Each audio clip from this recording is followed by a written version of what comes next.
episode 2. Episode 1 is the lost episode. So we're going to give an agenda of what we're going to talk about today. First, we're going to talk about a swear jar for one of the members of the cast. We're going to talk about big Browns news. Jerry Jeudy coming to Cleveland. We're going to dive into that. We're going to talk a little bit Baker Mayfield. We're going to talk about Browns backup quarterback situation. We're going to talk about the Cavs, Isaac Okoro, and who's on the hot seat in the NBA, and also a redraft of some early 2000s draft. So, Johnny, we're going to get into the first topic. In that first episode that was seen by a lot of our family and friends, you had some words in there. Yeah. Some choice words. So I think what we're going to introduce is a jar for you, bud, where every time... We'll hide the jar. We don't want to use it too much. Well, we're for every swear that some amount of money goes in there. So what are you thinking, Johnny? $1, 25 cents? $1's pretty crazy. What do you think? Well, it depends on what knowing you me. swear. I think we got to keep it at a quarter. All right. So if we put it at a quarter, call it 50 cents. We'll go 50 cents. And then what happens with the money? And when do we decide to do something with it? When there gets to be $100 in there, I don't know. Maybe we go to that'd be more. We go to a game or something. All right. Live telecast? Stop pushing No, that it's too too much. Yeah, So, I don't know. I have no idea. So but it's good you haven't sworn so far. So having a 9-month-old, I think it's good practice to try not to swear like a still got psycho. a couple of years though until they actually can understand. Yeah, we'll see. She said a couple things last week, so I don't know. Okay, well, looks like you probably. But all right. So let's get right into it. Browns get Jeudy yesterday. All right. I have a pretty bland opinion on this. I feel like you're a lot ahead of me right now with what's going on with the Browns, so I'd love to hear your opinion on this. I think it's a great move by Andrew Berry. You bring Jerry Jeudy in. He is in a contract year, but you bring him in for a 5th and a 6th round pick, and the Browns need to win now. You can't draft someone in the 2nd round and hope they develop throughout the year. You can't take that risk. This team needs to win now, and one of the glaring holes for the Browns was a true number 2 wide receiver. Now Jerry Jeudy becomes your number 2, or you could put him in the slot. You go Cooper, Jeudy, Moore, Njoku as tight end, and that receiving core really can come together. And I think, Jerry Jeudy has looked up to Amari Cooper. They're both Southern Florida guys, both went to Alabama. I think this will be really good for Jerry Jeudy's career. And then it allows the Browns some flexibility. If Jerry Jeudy is lights out, re-sign Jeudy, move on from Cooper. So there's, it's a make or break year for Jeudy, but it can really be beneficial for the Browns. I like it. So first thing I thought was low risk, high reward, right? Yeah. Like it's his last year of his deal. First thing I did was go on YouTube and just watch Jerry Jeudy highlights like I always do when we get anybody. But a video came up of Steve Smith. Have you ever seen this video? Nah. So Steve Smith is just talking crap to about basically he goes into the tunnel. He said something about him on air, like underperforming and stuff. And then he was going to apologize to him. And he was like, I ain't hearing it. And then he just like talked more crap about him and called him an average receiver like over and over. So then I was like, oh, sweet. So that's the first impression that I get when I'm looking at it. But then when you really think about it, so obviously the cap stuff, like I don't care. Like it's not my money, so I don't care about the 12, 13 million or whatever he's getting. But I see him as like a number 3. He's touted as a elite route runner, right? So I'm still like a Njoku Cooper guy, and then the whole connection with Cooper is going to be good for him. Just like low risk, high reward. I love the move. Other than that, like we got free agency this week coming up. I wanted to know from you what you think are the biggest priorities defensively for the Browns, because I feel like we have a kind of a gauge offensively of what we need, what we're good at, etc. The biggest question mark, in my opinion, is what they're going to do in the offseason on the defensive line. Zadarius Smith is a free agent. I believe Tomlinson is a free agent. Shelby Harris is a free agent. So you have a lot of pieces that could potentially move this offseason.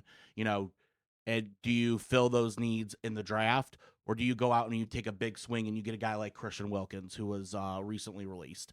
These are some questions that Andrew Berry is going to really focus on, because if the better the defensive line is, the less teams are going to double team Myles Garrett. Yeah. And that's That's always my concern on D. Is I think of like alleviating so that we can't just double team Garrett all game, and then how do you feel about the secondary? You pretty comfortable? Comfortable. I think you might see Greg Newsome get moved. I love I Greg thought so Newsome. too, but I don't want to see him moved, but he's now going to head into that fifth-year option area.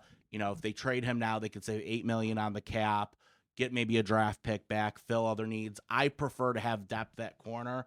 You have Ward, you have Emerson Island, you have Newsome. love MJ. Love MJ. You have Cameron Mitchell, who a rookie who performed really well last year. It's one of those things where I would love to have 4 great ones, but you might have to make sacrifices.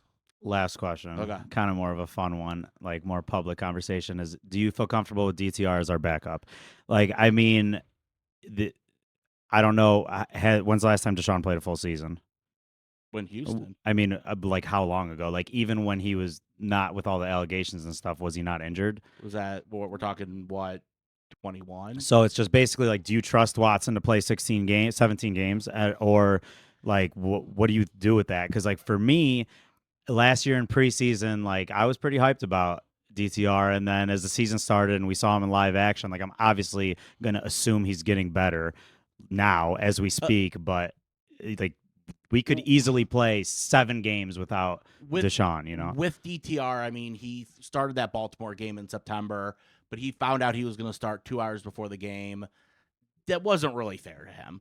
And then, he started the Steelers game, led that game-winning drive, and looked okay. I mean, it was a very vanilla game plan. They didn't give him an opportunity to screw up. And then the game he got hurt against Denver, the Browns were down, I think 12, 13, nothing.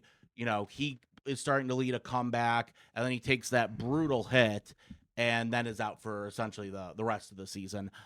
Tom Moore, the former Indianapolis Colts offensive coordinator for Peyton Manning, used to say, I always do practice reps with Peyton Manning because we don't practice fucked, and that's what would be without him. Yeah. So it doesn't really matter if Watson goes back. Yeah, fine. I'll pay the 50 or the dollar. But seriously, like I like that. I like all that stuff. And then the last thing I wanted to say about it with the Judy stuff, I forgot to mention is, am I mistaken that Reppian, is that how you say his name, and Drew Lock were the only things he had before Russ? Yeah. So he had like 900 yards as a rookie. With bad quarterback play. Yeah. So like, who knows? Like, you know what I mean? And we're obviously going to be passing more than ever before probably next year. Yeah, because I mean, one of the offseason items is, what do you do at running back? When is Chubb going to be back? Is Jerome Ford the number back. 2? He's good. What week Chubb's is he fine. back? Okay, Chubb's fine, but you need another running back too. Yeah. Well, that's probably a late pick, but you're going to need someone because Ford was a little inefficient last year. He was either big play or right into the line. For sure. And then Baker gets 3 years, $100 million. Thoughts? I mean, he's like in that Geno Smith range, I think he's a little better than Geno. No, but he's good, but not great. There were no times during the playoffs last year where you were like, you had any type of like, oh, well, like we could have probably had this guy for a little cheaper. None. He Lost. I'll tell you what he lost me. He lost me a game against the Lions. The Browns win 13-10, and he plays like absolute crap. Oh, when he was with us. Yeah, when he was with us. Okay. Against the Lions, this was 2-3 years ago. Throws interceptions, overthrows the ball. But the part that really bothered me was at the end of the game, he doesn't shake his teammate's hand. He doesn't shake the other team's hand. He just pouted off along. I don't think he's a leader. And I think the only way a Baker Mayfield can win is by taking a below-average contract and building the team around him. And that wasn't going to happen. I agree with that second part, like, which I do think, like, I mean, he's getting paid well, but not compared to, like, top 10 QB money. I do think he's a leader. That's the difference. I don't think he's like an elite quarterback. Okay, maybe I shouldn't say leader. I don't know the guy personally. I think he's a good leader. I think like he can get group to rally together. I think the Bucs reached their absolute ceiling this year, in my opinion. So he plays with a lot of heart. Like he'll lay it out. That's like what people say to people that they think suck. Like that's like when we lose a game and then the other coach is like, "You guys played really hard." Like I hate that shit. Like I'll tell you this. I went to his last start in Pittsburgh, Monday Night Football. In Pittsburgh. No one was really hyping him up before the game. Yeah, he lost. He lost the locker room in Cleveland. For Fresh sure. start was better For sure. him. For sure. Wish him well. but we're gonna roll with Deshaun. All right. Enough Baker talk. All right. All right, Cavs, baby. Cavs. We got it So we beat 2 1 seeds without Mitchell and lost the Hawks and without Mobley. Yeah, and the Hawks debacle in the middle of it. First, to get it out of the way, like we could be quick on it, but I'm a big Okoro guy. You have to resign him. I think you resign Okoro. Like if you're giving Strus 14, 15 mil, He gets 14, 15 he mil. gets 14, 15 4 mil. year, $56 million Yeah, deal, 4 and year, 60. I mean, the way like the timing of this is really good too of recording this because just watching him on Ant is he might be my favorite non-Cav in the NBA. I think he's a star, like unbelievable. And me and you scored the same amount of points as Ant did in the fourth quarter Exactly. and overtime. That's what I'm saying. He threw the goose egg because Okoro was on him. Like 80% of the possessions, he's on him. Like that alone is like this Tony Allen type defensive specimen. Like he can just do things that people don't do. And now he can hit a three. Now he's also using his ability to shoot a three to get to the rim. He's getting better too, like clearly better. Like he's already good in transition finishing. Like he's clearly like a good culture guy. You never hear anything negative about him. I'm all for it. You got to re-sign him. Like it's too. I mean, how old is he? Is he even 23? I think he would. I think he is 23. All right, that's fine. In the league at 19. All right, cool. So he's 23. You re-sign him, and then you see what he does on a second deal. So I'm like fully committed to Okoro. I think one thing that was interesting. It's at 10% of the cap. It's like 150, I mean, like it does, 140. And in the NBA, you're able to go over the cap to sign your own players. Right. You then might have to worry about some luxury tax issues. But like if you don't re-sign him, you can't sign someone else. You're already over the cap, so you might as well just sign your guy. For sure. I think one thing that was interesting in that Timberwolves game, the game goes to overtime, and essentially the entire overtime it was Garland and Allen high pick and roll, and you had Okoro in the corner. And I was expecting at some point them to start blitzing that guy off of Okoro to try to stop the pick and roll. Yeah. And they didn't do that. Yeah. So that's just showing that teams are starting to respect Okoro that was there. 5 games of the Knicks last year. With Okoro, with Allen, with Mobley, that's literally what they would do anytime, whether it was Mitchell or Garland in the high pick and roll. Well, we still couldn't beat the Knicks last week, but I know. It's okay.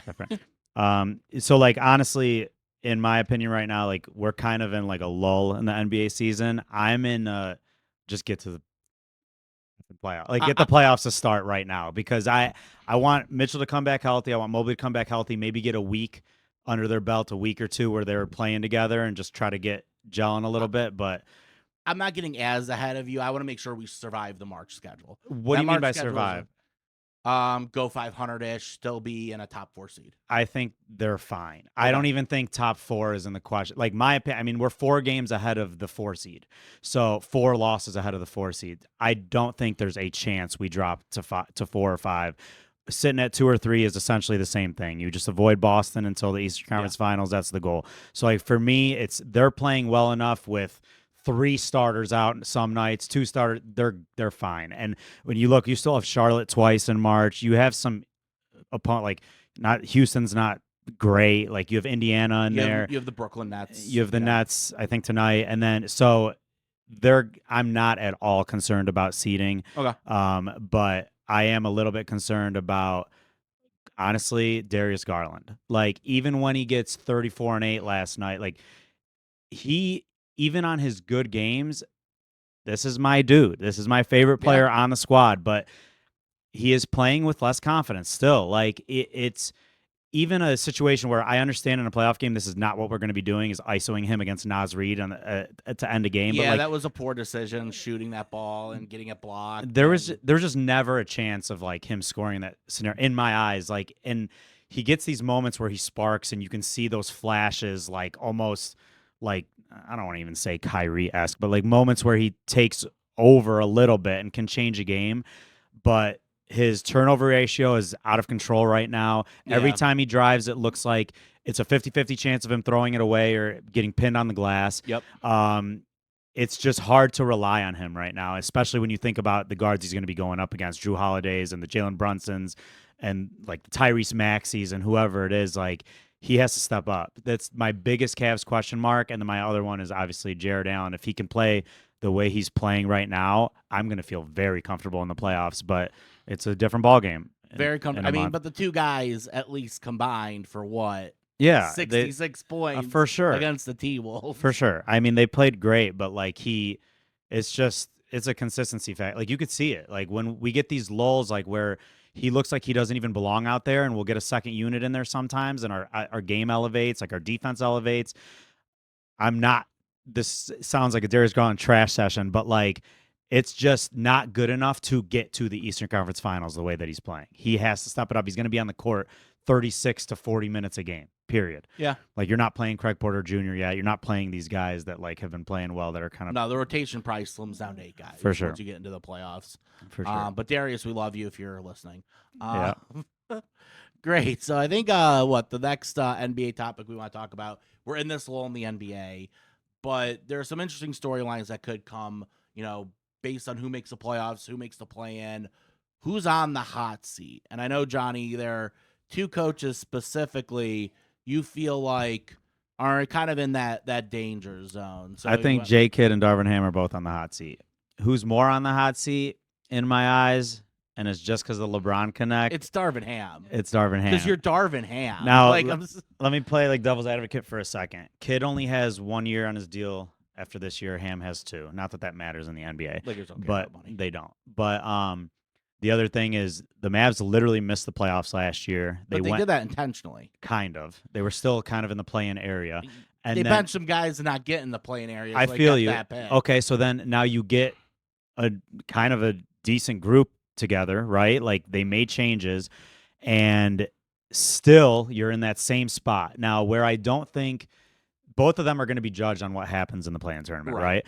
But the way the Mavs are playing, which is in the lost episode, I believe that they're more inclined to make a run. Like I think that Luka is just going to get into Luka mode. He's going to be tough to stop.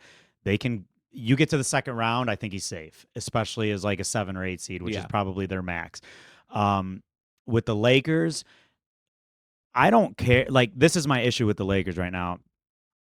For them to be very successful, LeBron has to turn the clock back, and he does, and he's 100% capable of doing it, but not for like a whole series all the time, especially against the top dogs. So there should be way more. I get D'Lo just had 44 the other night. Yeah. Anthony Davis has his games, and D'Lo's actually had a good 2 months, but you're not convincing me that when you have arguably still a top 5 player on the planet, right? LeBron's probably still top 5. Yeah. Anthony Davis should be top 10. D'Lo's playing like a top 15 guard, like Austin Reeves, who's you have Austin. Yeah. You have dudes. They should be better. So, my reason for him being on the hot seat like crazy is they're sitting at 10. They're pretty safe at 10. Like they're going to make the play-in. Yeah. I think they're 4 or 5 games ahead. But you can't just rely on Bron to be Bron and like not find a way to incorporate these other dudes. And Reeves should have 25 game nights, like 25 point nights. AD should. D'Lo, we'll see if he continues this because he's playing the way they need him to play. But that's just where I'm at with it. Okay, then I'll kind of throw it back to you again. If you were Jason Kidd and Darvin Ham, what adjustments would you make if you were either of those coaches? Well, Kidd, I don't think needs to make a lot of adjustments. Okay. I think he's on the hot seat because of like where they're at. I don't think Kidd's doing a bad job. Like I every time I watch the Mavs, the only thing that they piss me off with is that they bitch uncontrollably. They don't. They literally don't stop. They don't stop. But on the court, play through Luka. He knows how to get calls. He's going to get you a good shot every time. Kyrie's going to find a way to incorporate himself into the game. I'm not worried about them offensively, and they guard a little bit. And they're in a tough conference. They're playing fine. With the Lakers, go to the post to demand that every game starts off with Anthony Davis getting 15 post catches the way that they just did against Milwaukee the other night. Play inside out in the beginning of games. You never have to worry about LeBron is going to pick and choose his moments. But you can't just put the ball in his hands and do the whole Cleveland 2003 to 2010. You can't do that anymore. We're dribbling for 18 seconds and then he's going to hit Cam Reddish when there's 2 seconds left on the shot clock and he may make it, he may miss. And Austin Reeves the next possession and whoever else the next. It's just not enough to beat because they're going to end up playing OKC or Minnesota if they win. If they win the play-in. And you're probably playing Golden State if things stand put in the playing game. So like you have a crazy road, and LeBron loves those games. Like I don't think he's ever lost. I think he's been in 2 play-ins, Yeah, right? and he Either way, he I won the don't. play-in, and then they won that in-season tournament. Right. Like I mean, he just loves Yeah. those one-off games, but that's like my biggest change is like you have to force Anthony Davis to be Anthony Davis. He's not going to get out of his way to overcome and like be like Chris Bosh to where like he knows what needs to be done and when it needs to be done. He's just either kind of there or he's like, where is Anthony Davis? Yeah, I agree that you really got to force Anthony Davis to be more of a primary factor instead of just relying on LeBron. Um, and even when Davis is off the floor, I think that team needs to run a little bit more. When they have the Austin Reeves, LeBron, Torian Prince because he can't shoot. They need to Still, be able to run. like, Hachimura. When they got those guys, they need to play a very quick pace because they yeah, can't win in a half court game when Davis is not on the floor. for sure, 100%. I have zero disagreements Who with that. who do you think? Do you think okay? Do you think they both survive the season? Do you I think think they Jason Kidd survives, and I think Darvin Ham's gone. okay? I think Darvin Ham's gone. I just there's too many things and like rumors that happen during the year and like the Twitter talks and this person's unhappy and the little memes and it's just they are not like you don't go into any late night TNT game and you're just like the Lakers like they should be in the 4 or 5 area to me with the personnel they have. I think he's out of there. All right, he's out of there. Which kind of gets me to our next topic. Who do you think is a bigger threat between the Lakers and the Warriors? They're sitting at 9 and 10 right now to make any type of run. Ah, this is tough It is tough because they're both very because you have very LeBron. Because you have LeBron, then literally. But that's the only reason you have to Steph me. who's going to come back in I a know. few games. I'm gonna go the Warriors. I'm gonna go. Steph is still playing at a very very high level. Clay is playing well off the bench. Since they brought him off the bench, he is playing Yeah, well. man. He is knowing his role. Shout out Haywood hates Clay, but I'm starting to warm up to Clay a little bit. I love Jonathan. I'm starting to warm up to like the Warriors in general. That's okay. You hate them. Yeah, take off that Cavs jersey and say that. Jonathan Kuminga, he's playing great. He's a He had beast. 26 last night. Ever since he called out Kurt. Yeah, ever since he said you need to play me more, Yeah. he got to play more. I think that team at least has more guys to rely on that could take them for a deeper run. And if they just get hot from 3, Yeah. they're still the Warriors. Yep. Like they can still like have those big runs. Okay, so I actually believe this. So I think you're going to be surprised.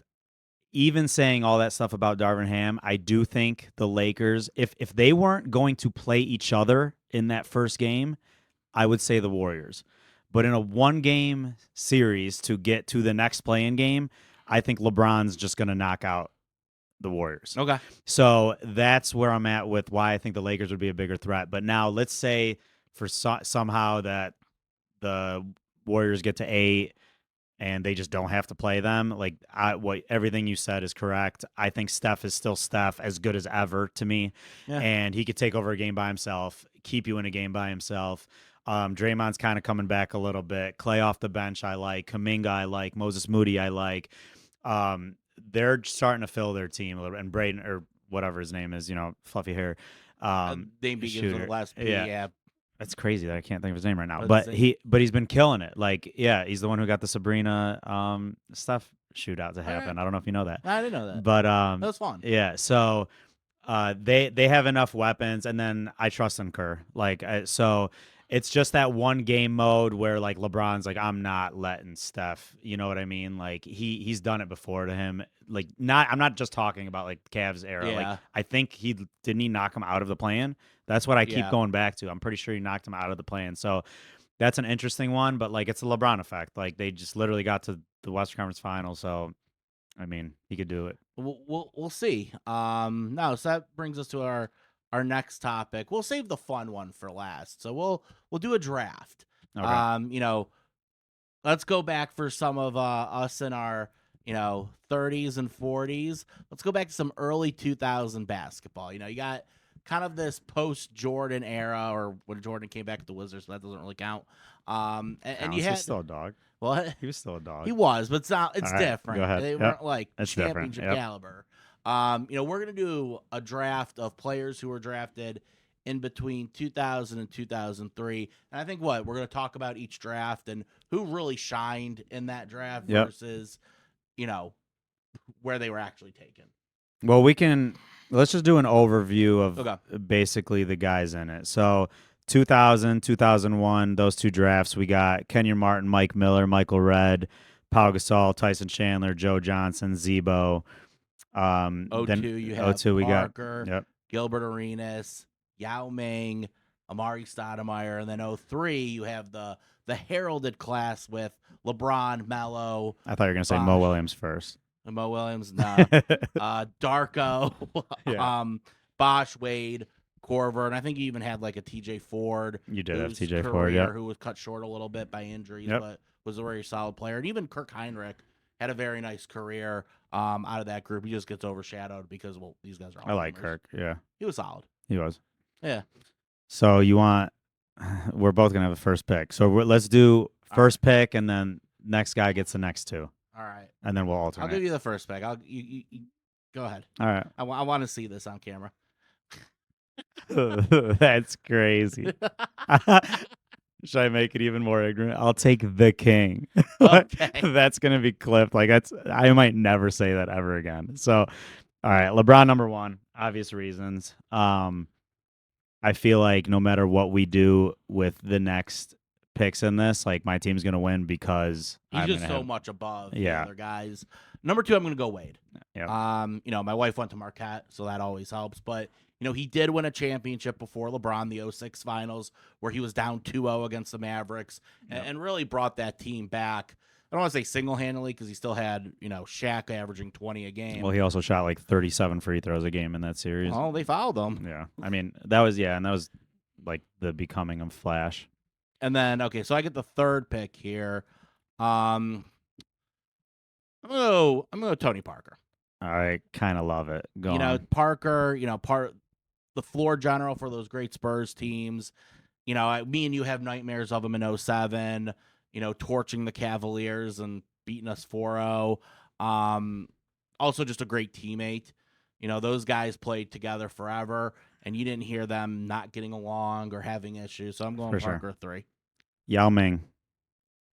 Pretty obvious reasons. I mean, you can't teach 7-6. I can't even imagine like a high pick and roll with Yao and LeBron, and then him like kicking it out to like 2 shooters in the corner, like absurd. And then you have your rim protector, you have your rebounder.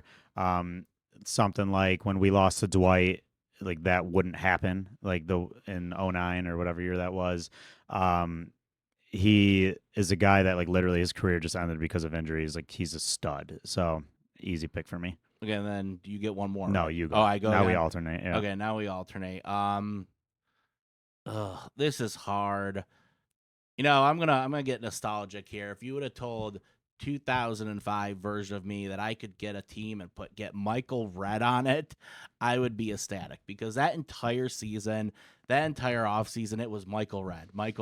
Pair Michael Are Redd we? with Well, LeBron. no. Okay, so while we're doing this, we're assuming everybody's in their primes.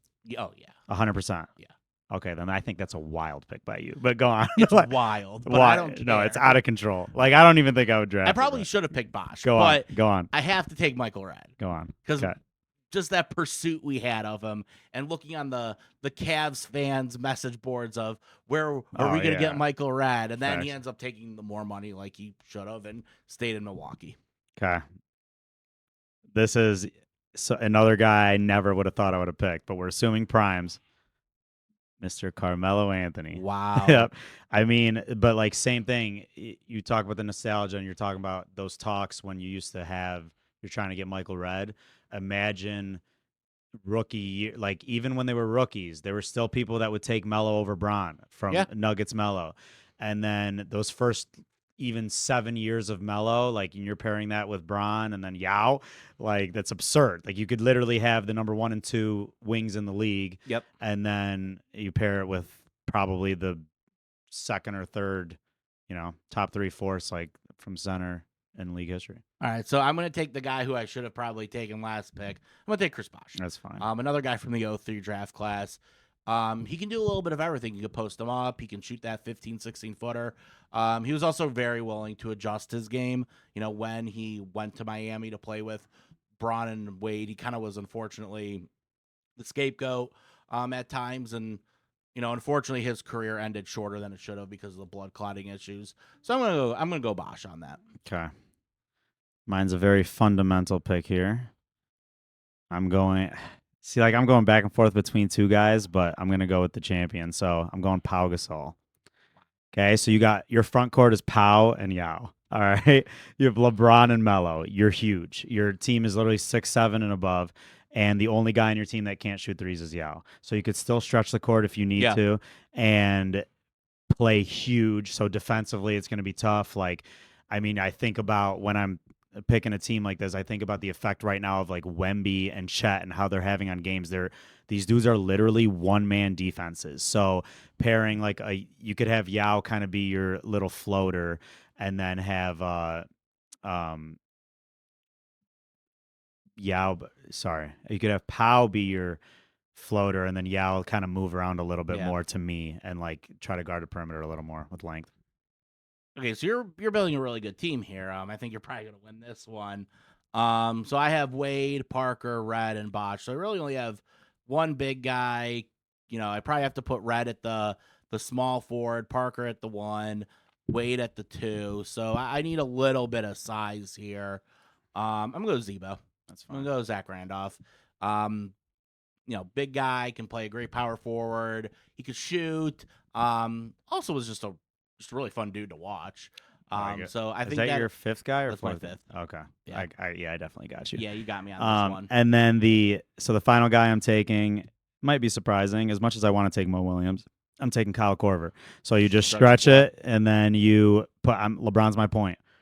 There it is. LeBron's my point guard. That team is stacked. So I got Bron, Melo, Yao, Pau, and Kyle Korver. Maybe if I run on you, I could beat you. Yeah. 10 games, 7-game series, I'm probably gentleman's sweep at best by you, but I'm probably sweeping you. Probably. So, yeah, that's a crazy one. I did want to do one more. Do I get the Chipotle burrito back from the lost episode for that? You do. Okay, cool. So I did want to have one more basketball talk real quick. If you could change one rule, okay? I know mine. I actually have one for college and NBA. Okay. But if you could change one rule in basketball, what would it be? Just any rule. Yeah, any rule. Literally any rule. If it's gonna be applied to both, to college and NBA, just specify. I'm gonna bring hand checking back. Okay. Get the game a little bit more physical again. Also, there's so many 3-shot. That should at least help guys be able to defend on the perimeter. I know the NBA has emphasized freedom of movement over the last 5 or 6 years, but the scoring has just gotten above what they thought. I like the answer, and I thought about that. An interesting thing that made me change my answer on that. I was watching a podcast with JJ Redick, and he was talking about we can bring hand checking back, but the swipe rule, they're just going to be even more creative and draw more fouls by getting up, and the Kevin Durant special, and even Trae Young, when he's driving to the lane, and then they have their arm out and they just fly up into him. So that if they change some other rules with it, if you can't swipe up and it's not a natural shooting motion, then cool. I like it. Mine to really make defenses come back a little bit, because it's preposterous. Big thing with my Jordan LeBron arguments, everybody's stats. I'm yeah, dude, but the different eras. You cannot compare the stats. Because if this goes on 10 years from now, Luka's stats are not going to compare to LeBron's. He's going to look like a video game. Yeah, it's going to be a joke. 40. So for me, it's defensive 3 seconds. You want to take it away of the NBA. So you can have a guy like Rudy Gobert. You can have a Yao Ming. You can have these guys that just.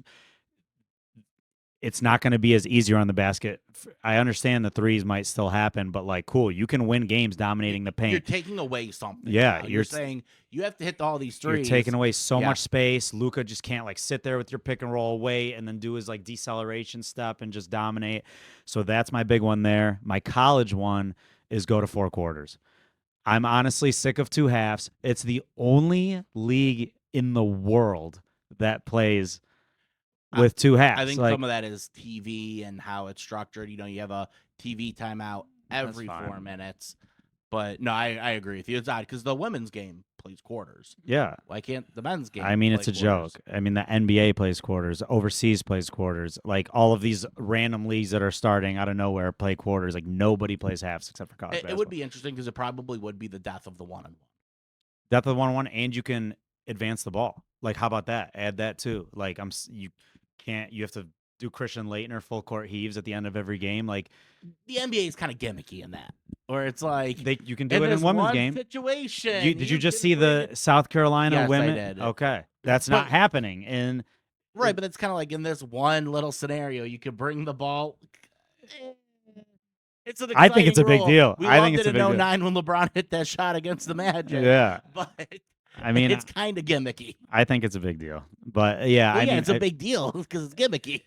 Fair, but like, what is the advantage of being like this one-off league that's you're doing your own thing? Like, it just doesn't make sense to me. And then so the guys before it played you played 4 quarters before you got to college, and then you're going to play 4 quarters again when you get out. And if you go, whether you go overseas or to the league, it just makes no rational sense. None. I don't get the argument.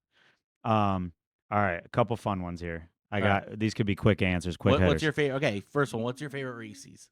My favorite Reese's is the egg. Wow. It's not even close. Like, so I hinted on it a little bit before. More peanut butter, a little bit of a bigger serving.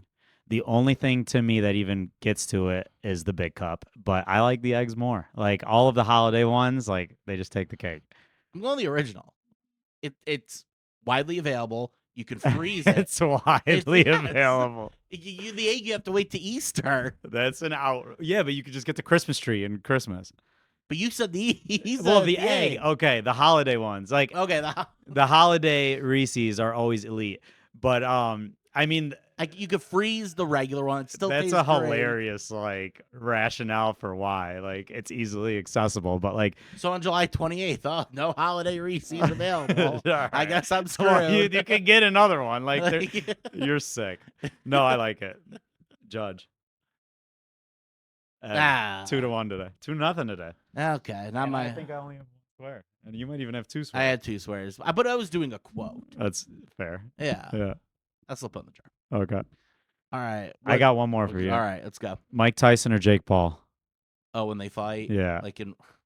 Mike Tyson's older. Okay, but like, I'm still gonna go Tyson. So am I. That's what I'm saying. It's I like, want Tyson. if it's like not staged, and some of the videos from him in like the last couple of years, you see him like he still is like a monster. Like, I don't even know, is he like 50, 60? Like, I don't know how old Mike Tyson is, but no, he was a little before our era when he was dominant. So he was what? When he was dominant, that was before like our knowing. So how old is he? 57. Thanks, Haywood. Yeah, he's 57. I'm taking him. I'm taking Mike. I would love to see betting lines on this too. Like, I have no idea what they are, but I'd love to see. I'm not gonna bet it because I have other stuff to do. But I'm watching that. There's no way I'm not watching. All right. Cool. No, that's a good one. Yep. Well, thanks everyone for watching. A rare occurrence where Johnny beats me. But always good debating you, man. We have beyondballpod@gmail.com to try to give us some questions so that we can go over them in the next episode. We're definitely going to get better with this. I know it's not elite right now, but Like all we're trying to do is get better week by week, and just stick with us. All right. Thanks, everyone. Shoot it, baby.